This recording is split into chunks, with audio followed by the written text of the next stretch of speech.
Cricket పండుగకి count down మొదలైంది. రాబోయే 2026 టీ20 వరల్డ్ కప్ కు భారత్, శ్రీలంక కలిసి ఆతిథ్యం ఇవ్వబోతున్నాయి. ఫిబ్రవరి 7 నుంచి మార్చి 8 వరకు నెల రోజుల పాటు క్రికెట్ ఫీవర్ ఉండబోతోంది. ఈసారి టీ20 ఫైనల్ ప్రపంచంలోనే అతిపెద్ద స్టేడియం అహ్మదాబాద్ నరేంద్ర మోదీ స్టేడియంలో జరగబోతోంది. అయితే భారత్, పాక్ మధ్య జరిగే మ్యాచ్లు మాత్రం శ్రీలంకలో జరగనున్నాయి. 2026 మెన్స్ టీ20 వరల్డ్ కప్ ఫిబ్రవరి 7 నుంచి మార్చి 8 వరకు జరగబోతోంది. ఈ వరల్డ్ కప్ కోసం వేదికలను ఐసీసీ అధికారికంగా ప్రకటించింది. ఈసారి మెగా టోర్నీకి భారత్, శ్రీలంక ఆతిథ్యం ఇవ్వబోతున్నాయి. భారత్లో 5 మెగా నగరాలు, శ్రీలంకలో 2 ప్రధాన వేదికలు ఈ ప్రపంచ కప్ వేడుకకు సిద్ధమవుతున్నాయి. భారత్లో అహ్మదాబాద్, ఢిల్లీ, కోల్కతా, చెన్నై, ముంబై, శ్రీలంకలో కొలంబో, కాండీ స్టేడియాలు మ్యాచ్లకు సిద్ధమవుతున్నాయి.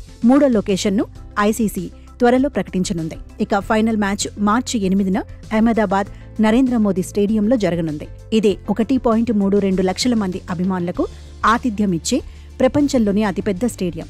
భారత్ గత ఏడాది బార్బడోస్లో దక్షిణాఫ్రికాపై విజయం సాధించి టీ20 కప్ను దక్కించుకుంది. ఇప్పుడు డిఫెండింగ్ ఛాంపియన్గా మళ్లీ హోమ్ గ్రౌండ్లో రంగంలోకి దిగబోతోంది. గత ఎడిషన్ లాగానే 20 జట్లు, 4 గ్రూపులు, సూపర్ 8, సెమీస్, ఫైనల్ జరగబోతోంది. వచ్చే వారం మ్యాచ్లకు సంబంధించి పూర్తి షెడ్యూల్ విడుదల కానుంది. ఇక బీసీసీఐ, పీసీబీ మధ్య జరిగిన బయోలేటరల్ అగ్రిమెంట్ ప్రకారం 2027 వరకు భారత్, పాక్ దేశాల్లో ఎవరు హోస్ట్ చేసినా న్యూట్రల్ వేదికలపైనే ఆడాలి. అందులో భాగంగానే పాక్, భారత్ మధ్య జరిగే మ్యాచ్లు శ్రీలంకలో జరగనున్నాయి. లీగ్ మ్యాచ్లు, సూపర్ 8, సెమీఫైనల్ లేదా ఫైనల్ పాకిస్తాన్ చేరినంత వరకు వాటన్నింటినీ శ్రీలంకే హోస్ట్ చేస్తుంది. ఇండియా, పాక్ లీగ్ మ్యాచ్ కొలంబోలో జరగనుంది. ఐసీసీ ఈ రూల్ను ఎప్పటికప్పుడు అమలు చేస్తోంది.